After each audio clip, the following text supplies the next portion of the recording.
করে তোলেন, তার সেই লীলা বিগ্রহ তিনি যেভাবে জগতের মালিন্য মোচন করেন তার অন্যতম হচ্ছে তার লেখনী, তার বাণী। সব লীলা এক রকমের নয়, তাই সব লীলায় তিনি যে লেখনী ধারণ করেছেন এমন নয়, কিন্তু বহু লীলায় করেছেন। আচার্য শঙ্করের লীলায় করেছেন, রামানুজ, মধ্ব, বল্লভ, নিম্বার্ক এই সব লীলায় তিনি করেছেন, এমনকি মহাপ্রভু লীলাতেও করেছেন।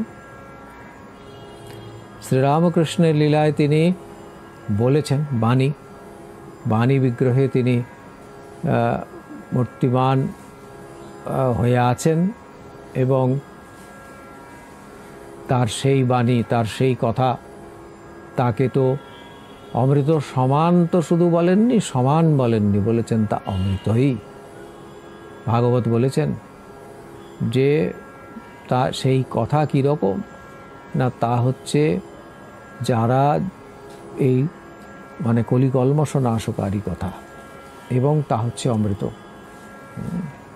তব কথামৃতম তপ্ত জীবনম কবিভিরীরিতম কলমশাপহম শ্রবণমঙ্গলম শ্রীমদাততম কারা নেয় ভুবি গৃহন্তি। এই পৃথিবীতে তারা নেন কারা? ইয়ে ভূরিদা জনাহা, যারা ভূরিদজন তারা নেন। ভাগবত তো কথা, রামায়ণ তো কথা, মহাভারত তো কথা। তাই কথা তার একটি রূপ, তিনি যা বলছেন। যেমন আমরা রবীন্দ্রনাথ বলতে তো তার স্থূল শরীরটিকে বুঝি না, তার অবয়ব, তার আকৃতিকে তো বুঝি না। রচনাবলী রবীন্দ্রনাথ। ঠিক সেই রকম ব্যক্তির বাক্য এবং তার রচনা, এইটির মধ্যে বাক্য এবং রচনা, রচনা তো হচ্ছে বাক্য সমষ্টি। তাই একদিক থেকে ব্যক্তির বাক্যের মধ্যে যে ব্যক্তিত্ব প্রচ্ছন্ন থাকে, সেই ব্যক্তিত্বে যেমন সাধারণ লৌকিক ব্যক্তি বিধৃত থাকেন, একইভাবে আমাদের নাগালে থাকবেন বলে শ্রী ভগবান তিনি যেমন শালগ্রামে থাকেন, তুলসীতে থাকেন, গঙ্গায় থাকেন, ঠিক একই রকমভাবে কথার মধ্যে তিনি নিত্য বিরাজ করেন। তুলসী, গঙ্গা, শালগ্রাম এই সবের একটা সীমা আছে, আর কথা তাকে, তার অস্তিত্ব তুলনায় সূক্ষ্ম, তাকে আমি আমার মধ্যে যে মুহূর্তে স্মরণ করতে পারবো, যে মুহূর্তে তার সেই কৃপা আমার উপরে হবে যে আমি তাকে স্মরণ করতে পারলাম, তৎক্ষণাৎ আমি তার কৃপা পাবো, তৎক্ষণাৎ আমার তার সঙ্গ হবে। এই জন্য এবারের লীলায় শ্রী শ্রী ঠাকুর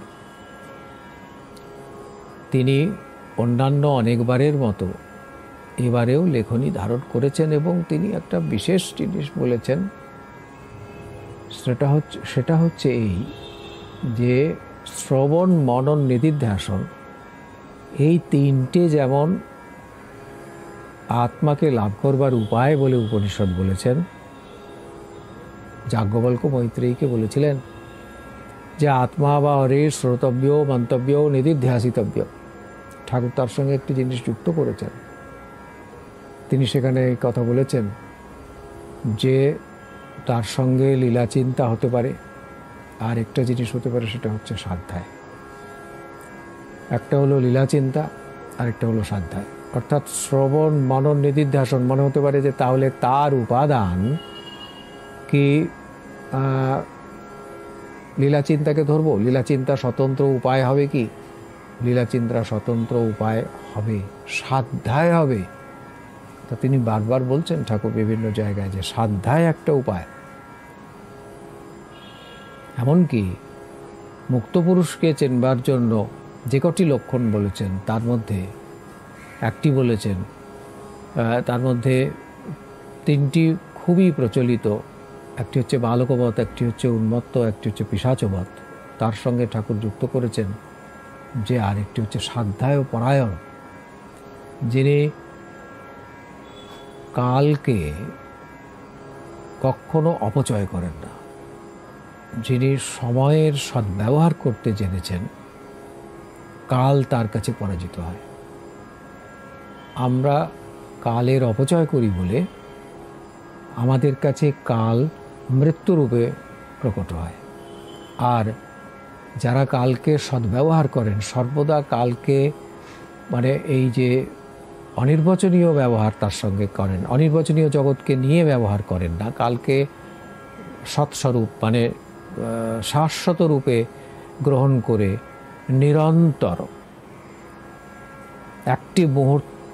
একটি মুহূর্তের ছেদ না রেখে যখন সেই শাশ্বত বিষয়ের সঙ্গে আমরা যুক্ত থাকি, তখন আমাদের সেটি একটি অন্যতম আত্মজ্ঞান লাভের উপায় হিসেবে সামনে আসে।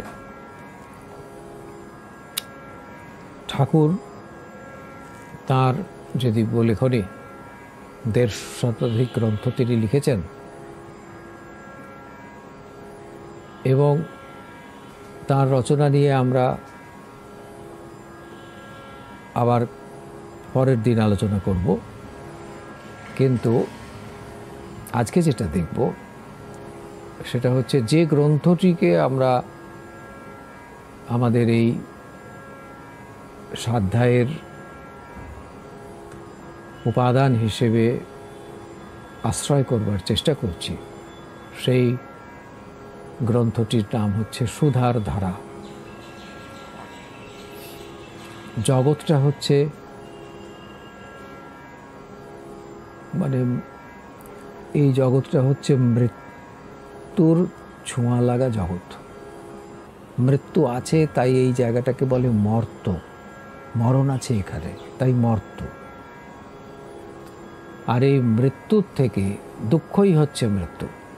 আর তার থেকে যখন আমাদের উত্তরণ হয়, যখন আমরা বিষণ্ণতা থেকে প্রসন্নতায় উত্তরিত হয় আমাদের সত্তা, তখন আমরা যেখানে যা আমাদের প্রাপ্তি হয় তা হচ্ছে অমৃত, অর্থাৎ মৃত্যু থেকে অমৃতে।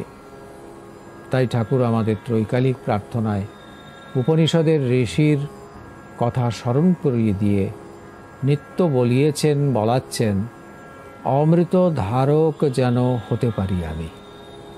এই কথা বলছেন, অমৃত ধারক। এখানে এই ধারক মানে আমি একটা জিনিসকে হাতে ধরে আছি এই রকমের নয়।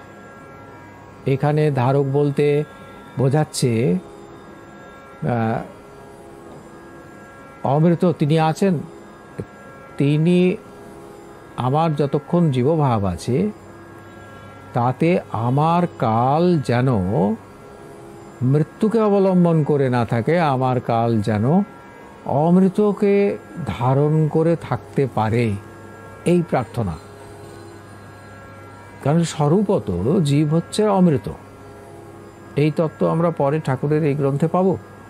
কিন্তু যখন অমৃত ধারক বলেছেন তখন হচ্ছে অমৃত রূপ বিষয়কে, যা শাশ্বত, যা অমৃত, তাকে যেন আমি যখনও পর্যন্ত মূল লক্ষ্যে পৌঁছতে পারিনি তখনও পর্যন্ত আমার চেতনা, আমার মন, আমার বুদ্ধি, আমার অহংকার, আমার ইন্দ্রিয়, আমি বলে যাকে যা মনে করি সমস্তটুকু যেন মৃত্যুর গণ্ডি পেরিয়ে যে অমৃত তত্ত্ব তাকে যেন সর্বদা স্পর্শ করে থাকতে পারে, তাতেই যেন সে অবগাহিত হয়ে থাকতে পারে, এই প্রার্থনা ঠাকুর করাচ্ছেন। এই সুধা শব্দের অর্থ হলো অমৃত, আর ধারা শব্দের অর্থ হচ্ছে প্রবাহ।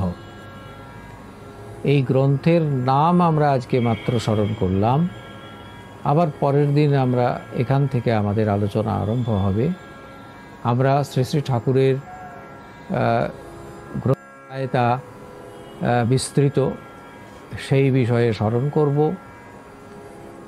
এবং তারপরে কোন ধারার অন্তর্গত সুধার ধারা গ্রন্থটি সে বিষয়ে দৃষ্টিপাত করব এবং তারপর ক্রমশ আমাদের আলোচনা সুধার ধারারূপ মহাগ্রন্থের প্রতি পদে আমাদের চেতনা যাতে সন্নিবিষ্ট হয়, হতে পারে, সেই বিষয়ে শ্রী শ্রী ঠাকুরের কাছে প্রার্থনা করব। আজকে এই পর্যন্তই।